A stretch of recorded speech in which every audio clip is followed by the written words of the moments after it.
यीशु देवताओं को नरक भेजेंगे, बच्चों पर बीफ फेंकना, हिंदू बच्चों को काफिर कहना, कैसे बदल गए स्कूलों के हालात। भारत में चल रही घटनाओं का ब्रिटेन में असर दिखना दिखाता है कि विरोध किस कदर बढ़ चुका है। और ये विरोध मोदी का है, ये विरोध हिंदुत्व का है, लेकिन मोदी को मुसलमानों का साथ लेकर चलते हैं। दूसरी बात, ब्रिटेन में हिंदुओं का धर्म तीसरा सबसे बड़ा धर्म है।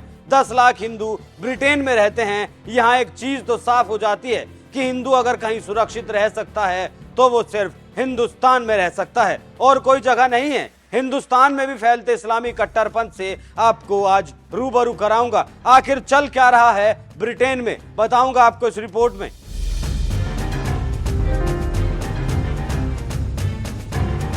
नमस्कार, एनएमएफ न्यूज देख रहे हैं आप। मैं हूं आपके साथ अभिषेक पुंडिर। हिंदुस्तान में अक्सर स्कूलों में धर्म के आधार पर बच्चों को बढ़ते हुए आपने देखा होगा। और अगर पूरा सच बताऊं तो हिंदुस्तान में हिंदू मुसलमान की लड़ाई करीब 80 साल से भी ज्यादा पुरानी है। लेकिन इस लड़ाई का असर ब्रिटेन में देखने को मिले, और वो भी मासूम बच्चों के बीच। लेकिन ये सच है, ब्रिटेन में भी अब इस्लामी कट्टरपंथ फैलने लगा है, या कहें कि पैर पसार चुका है। ब्रिटेन के एक थिंक टैंक ने एक सर्वे किया, और सर्वे में जो निकलकर सामने आया वो चौंकाने वाला था। इस रिपोर्ट में खुलासा हुआ कि ब्रिटेन में मुस्लिम छात्र अपने साथ पढ़ने वाले हिंदुओं पर धर्म बदलने का दबाव बनाते हैं। हेनरी जैक्सन सोसाइटी के एक अध्ययन में पाया गया कि हिंदू छात्रों को भारत की घटनाओं के लिए जिम्मेदार ठहराया जाता है। ऐसे में उन्हें दूसरे धर्मों के साथी छात्रों से नफरत का सामना करना पड़ता है। इन घटनाओं में हिंदू और मुस्लिम समुदाय के बीच सितंबर 2022 में लिसेस्टर में हुए बवाल के बाद तेजी दर्ज की गई। रिपोर्ट में चेतावनी दी गई कि ऐसे तनाव हिंदू मुस्लिम के बीच स्कूलों में भेदभाव को बढ़ावा देने में लगे हैं। रिपोर्ट में पाया गया कि आधे हिंदू माता पिता ने कहा कि उनके बच्चों को स्कूलों में नफरत का सामना करना पड़ता है। इतना ही नहीं, एक बार तो हिंदू बच्चे पर बीफ तक फेंक दिया गया। ब्रिटेन में हिंदू धर्म तीसरा सबसे बड़ा धर्म है। इनकी संख्या वहां लगभग 10 लाख है। उसके बावजूद भी ये सब होना शर्मनाक है। शर्मनाक है वहां की सरकार के लिए। अभी हाल फिलहाल की अगर बात की जाए तो वो घटना ब्रिटेन की ही सामने आई थी जिसमें खालिस्तानियों ने तिरंगे का अपमान किया था। अमृतपाल के खिलाफ कार्रवाई भारत में चल रही है, लेकिन दंगे ब्रिटेन में भड़क रहे थे। माफियाओं पर कार्रवाई भारत में चल रही है, लेकिन बच्चों पर इस्लाम कबूल करने का दबाव ब्रिटेन में बनाया जाता है। आखिर चल क्या रहा है? हिंदू इतना सॉफ्ट टारगेट आखिर कैसे हो गया? हिंदू विरोध की खबरें ब्रिटेन से ही क्यों आती हैं, या फिर वहीं से क्यों आती हैं जहां हिंदुओं के साथ मुसलमान भी रहते हैं? लेकिन यहां पहले आप सुनिए इस रिपोर्ट में क्या कहा गया है। 1000 से ज्यादा स्कूलों में हुआ सर्वे।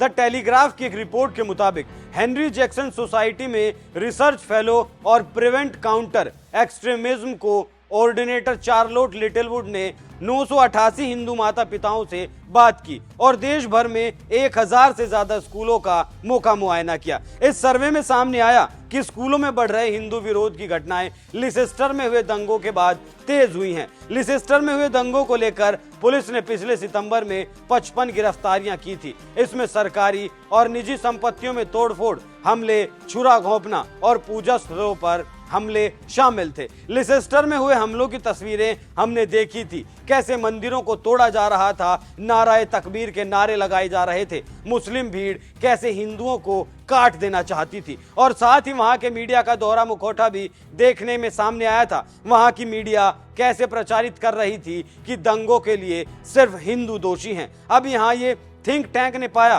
कि तनाव मुस्लिम और हिंदू समुदाय के युवाओं के बीच संघर्ष और लिसेस्टर में हिंदू चरमपंथ होने का दावा करने वाले झूठे नैरेटिव से जुड़ा हुआ था। लिसेस्टर हिंसा के बाद हिंदुओं का जीना मुहाल। रिपोर्ट में पाया गया कि हिंदू बच्चों को अलग अलग धर्मों के बच्चों से भेदभाव का सामना करना पड़ता है, लेकिन क्लासरूम में होने वाली घटनाओं और मिड्सलैंड में बीफ फेंके जाने के बीच स्पष्ट समानताएं थी। रिपोर्ट में कहा गया कि क्लासरूम में प्रदर्शित कुछ भेदभाव हिंदुओं और मुसलमानों के बीच लिसेस्टर में अशांति के दौरान देखी गई नफरत की अभिव्यक्तियों में समानता दिखाते हैं। इसमें कहा गया कि हिंदुओं के लिए अपमानजनक घटनाओं का एक नहीं बल्कि तमाम उदाहरण मौजूद हैं, जैसे कि उनके शाकाहार का मजाक उड़ाना, देवी देवताओं का अपमान करना। ये सब लिसेस्टर में चरमपंथियों ने हिंदू समुदाय के खिलाफ रैली के दौरान भी किया था। जो हिंदुओं के खिलाफ रैली तक निकाल चुके हैं, उनकी मानसिकता को समझा जा सकता है। रिपोर्ट में कहा गया कि हिंदू बच्चों को भारत में राजनीतिक और सामाजिक मुद्दों के लिए जिम्मेदार ठहराया जाता है। ये कुछ वैसा ही है जैसा 9/11 के बाद माहौल में इजराइल और मुसलमानों के संबंधों में यहूदियों के व्यवहार की याद दिलाता है। इसमें पाया गया था कि मुस्लिम बच्चों ने काफिर जैसे शब्दों को बोलते हुए हिंदुओं को धर्मांतरण करने या काफिरों के लिए नरक के खतरों का सामना करने के लिए कहा गया था। एक मामले में एक बच्चे को परेशान किया गया और कहा गया अगर वो इस्लाम में परिवर्तित हो जाते हैं तो उनका जीवन आसान हो जाएगा, और दूसरे में कहा गया आप बहुत लंबे समय तक जिंदा रहेंगे। अगर तुम स्वर्ग जाना चाहते हो तो तुम्हें इस्लाम में आना पड़ेगा। फूड चेन के निचले भाग में हिंदू शाकाहारी हैं, हम आपको खा जाएंगे। ईसाई भी नहीं पीछे।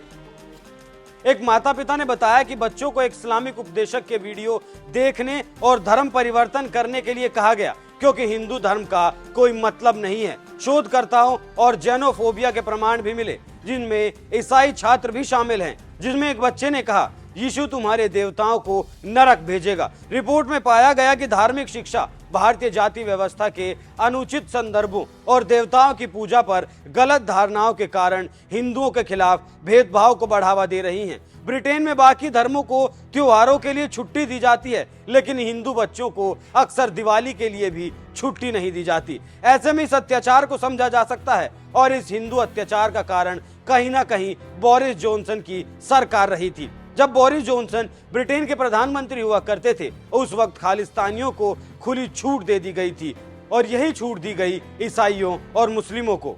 हिंदू को हिंदुस्तान में भी सॉफ्ट टारगेट माना जाता है और हिंदुस्तान के बाहर भी। अब एक उदाहरण हिंदुस्तान के स्कूलों में इस्लामिक कट्टरपंथ का देखिए।